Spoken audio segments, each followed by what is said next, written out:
अस्सलाम वालेकुम दोस्तों, मैं हूं अज़ीम महमूद और आप देख रहे हैं मिस्टर इंजीनियर। दोस्तों, आज की इस वीडियो में मैं आपको काडा का कंप्रेसर ठीक करने का तरीक़ाकार बताऊंगा कि हम इसको कैसे चेक कर सकते हैं, कैसे हम इसे रिपेयर कर सकते हैं। तो दोस्तों चलते हैं इसकी जानिब। सबसे पहले मैं इसकी पावर को ऑन करता हूँ। इस प्लग को मैं सॉकेट में लगाता हूँ और आपको ये दिखाता हूँ कि ये पावर ऑन हो रही है कि नहीं और इससे मसला क्या है।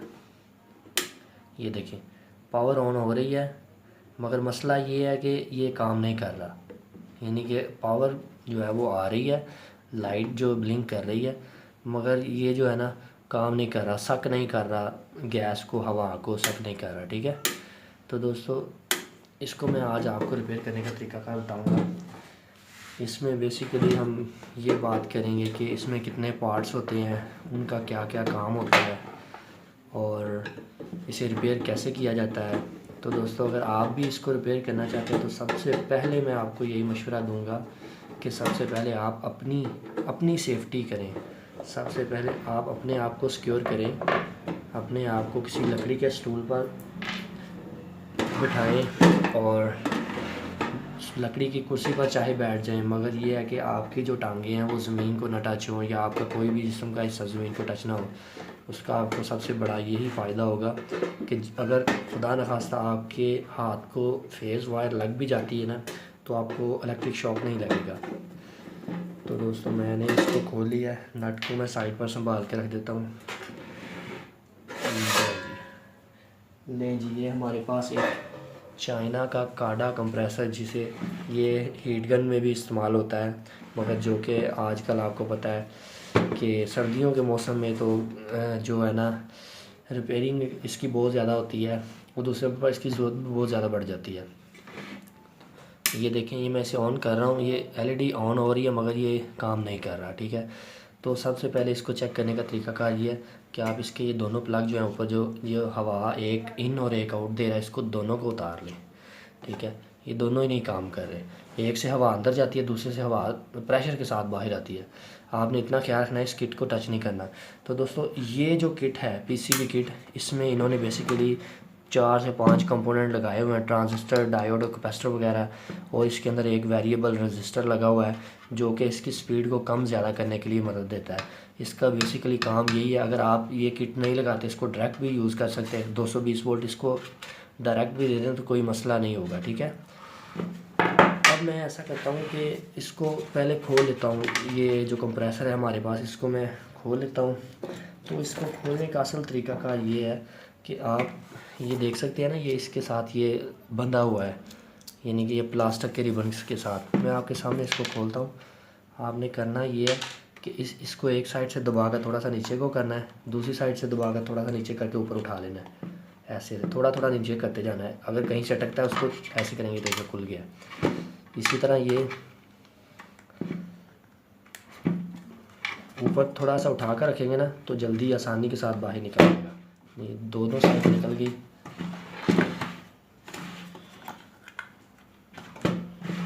तीसरी भी निकल गई है, ये लास्ट रह गई है। वीडियो लाइव बनाने का मकसद यही होता है कि ताकि आप एक एक स्टेप के बारे में समझ सकें। तो दोस्तों ये देखें, मैंने कंप्रेसर को अलग कर लिया है। अब हमारे पास जो मसला आ रहा है कंप्रेसर के अंदर आ रहा है, यानी कि इसके अंदर यही मसला है कि इसके अंदर जो कॉइल्स हैं वो ठीक से काम नहीं कर रही। मसलन उनको करंट मिल रही है मगर वो क्यों नहीं चल रही, हमने यही देखना है। तो कॉइल को खोलने के लिए आपको ये नट खोलने की ज़रूरत नहीं है, ये किसी भी चीज़ को आपने हाथ नहीं लगाना, क्योंकि इसके अंदर सीलें और बोकियाँ वगैरह लगी होती हैं। तो अगर आप उनको खोलेंगे या थोड़ी सी भी ढीली रहेगी आपसे नट वगैरह, तो आपका कंप्रेसर अच्छे तरीके से हवा को नहीं सक करेगा। अगर तो आपके कंप्रेसर में भी सेम यही मसला है कि हवा को सक नहीं कर रहा, लाइट आ रही है, तो उसका मतलब ये है कि आपके कंप्रेसर में फॉल्ट है। आपने कंप्रेसर के इन नट्स को खोल लेना है। ठीक है,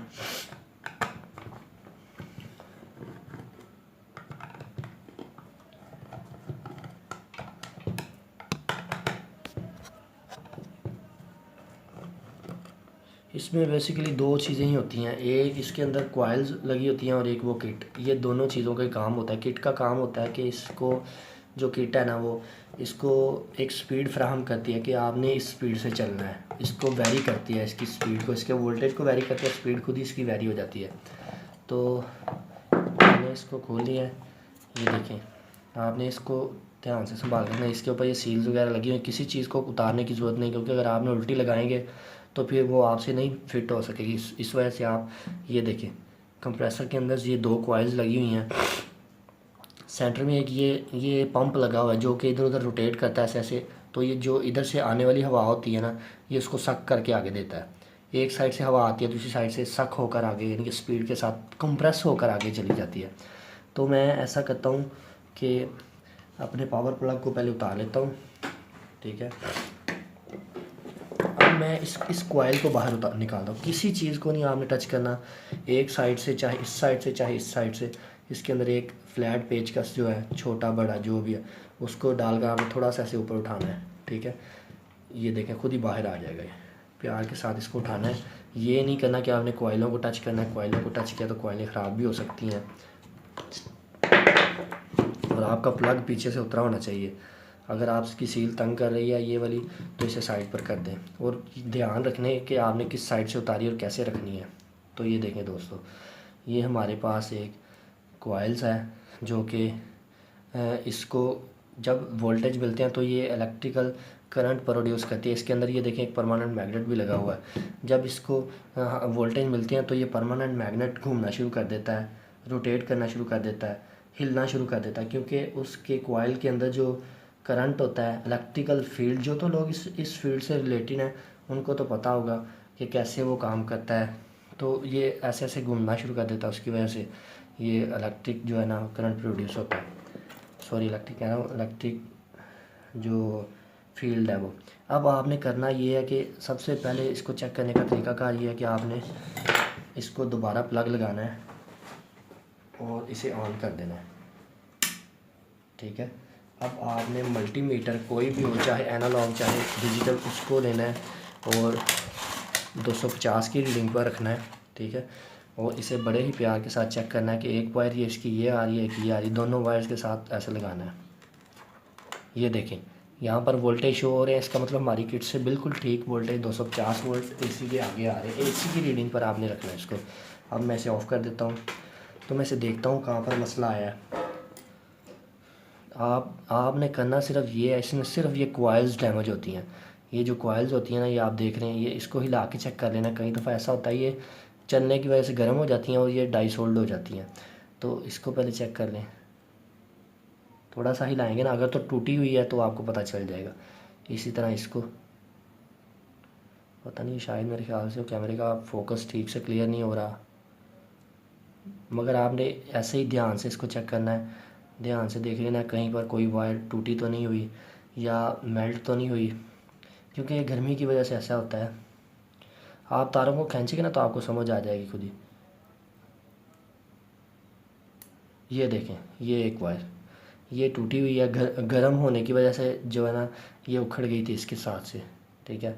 तो इसको मैं ऐसा करता हूँ, इसको मैं सोल्डरिंग आयरन के साथ इसके साथ लगा देता हूँ ताकि ये अपना जो सर्किट है, पाथ है, वो कंप्लीट हो जाए। सबसे पहले आपको करना ये है कि अपने काविये के साथ इसको टांका लगाना है और इस अंदाज से लगाना है कि आपका जो है वो दोबारा उतरे ना, आपको दोबारा खोलना ना पड़े। इसके ऊपर लगा होता है एक वो ये गोल्डन कलर का ये ऊपर कवर सा होता है, इसको उतारना ज़रूरी होता है, क्योंकि जब भी आप टांका लगाएंगे ना तो ऊपर से ही उतरेगा तो टांका आराम से लगेगा। आपने कोशिश करनी है कि इसको पकड़ कर अच्छे तरीके के साथ टांका लगा लें।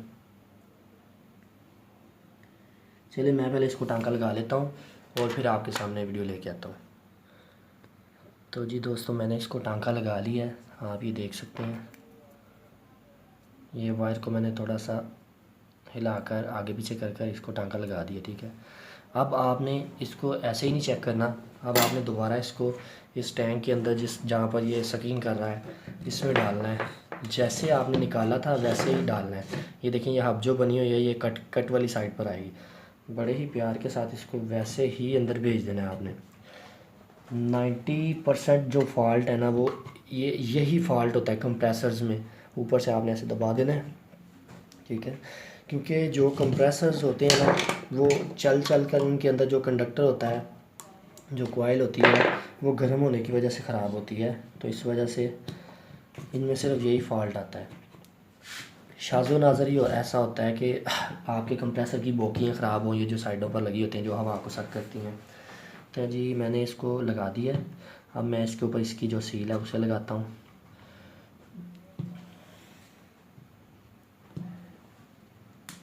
ठीक है, सील भी लग गई है। अब ये जो इसका ढकना है इसको ऊपर ऐसे ही लगाना जैसे आपने उतारा था, छोटी साइड पर, बड़ी साइड पर। तो बस एक चीज़ का ही आपने इसमें ख्याल रखना है कि आपने जैसे इसको खोलना है वैसे ही इसको बंद करना है। अगर आपसे कोई भी नट ढीला रह गया तो फिर आपका जो कंप्रेसर है ना वो सकिंग नहीं करेगा, हवा आपको खींचेगा नहीं। तो मसला इनमें सिर्फ यही होता है। मैं तो जहाँ पर काम करता हूँ, जिस शॉप पर, हमारे पास तो जितने भी कंप्रेसर्स आते हैं उनमें तकरीबन 90% यही फ़ॉल्ट होता है और कुछ फ़ॉल्ट नहीं निकलता। सिर्फ यही किट शाज़ो नाज़र कभी कभार ही ख़राब होती है, अगर वो हाई वोल्टेज पीछे से है उस वजह से किट कभी कभार ख़राब होती है, नहीं तो ज़्यादातर अक्सरियत में मसला जो है ना वो इसका ही आता है। आपने अच्छी तरह से स्क्रूज़ को टाइट कर लेना है। ठीक है, चलिए मैं स्क्रूज़ को टाइट कर लेता हूँ फिर आपको दिखाता हूँ जी। तो स्क्रू को मैंने अच्छे तरीके के साथ टाइट कर लिया है। ठीक है, आपने बस यही ख्याल करना है कि आपका कोई भी स्क्रू ढीला ना रहे। चलें जब मैं इसको चेक करता हूँ। बिस्मिल्लाह, ओ खैर बिस्मिल्लाह जी बिस्मिल्लाह। ये वाइब्रेट इसलिए कर रहा है क्योंकि इसके अंदर जो वो मैग्नेट है वो हिल रहा है। ये देखें, आपके सामने चलना शुरू हो गया, शायद आपको आवाज़ आ रही होगी।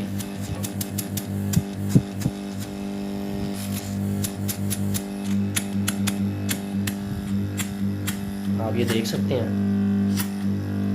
ये सकिंग करना शुरू हो गया। एक साइड से सक कर रहा है, दूसरी साइड पर ये दे रहा है। तो आपने इसको बंद कर देना है।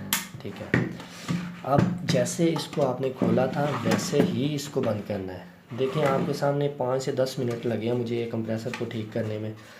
तो आपने, अगर आपको नहीं समझ आ रही कौन सा पाइप किस साइड पर लगना, तो आपने ये देखना है कि सकिंग किस साइड से कर रहा है। इस साइड से सकिंग कर रहा है, इसका मतलब इधर से हवा खींच रहा है, तो ये बैक साइड वाला जो पाइप है वो इधर लगेगा। ठीक है, आपने बस इसको इस तरफ करके लगा देना।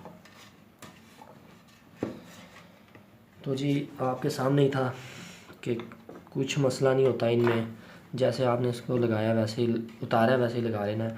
सिर्फ़ और सिर्फ कॉइल्स डैमेज होती हैं इसकी। उसकी वजह ये है कि जो कॉइल्स होती हैं वो गर्म होने की वजह से, क्योंकि ये मुसलसल चलते रहते हैं घंटों घंटों, तो उस वजह से हमारी जो कॉइल्स होती हैं ना वो हमें तंग करती हैं। तो ये कोई इतना बड़ा मसला नहीं, इसके अंदर कोई इतनी बड़ी बला नहीं है जो आपको समझ नहीं आएगी कि यार ये कैसे खोलना है, कैसे करना है। आप खुद भी अपने घर में इसे बैठ कर रिपेयर कर सकते हैं, कोई इतना मुश्किल काम नहीं है।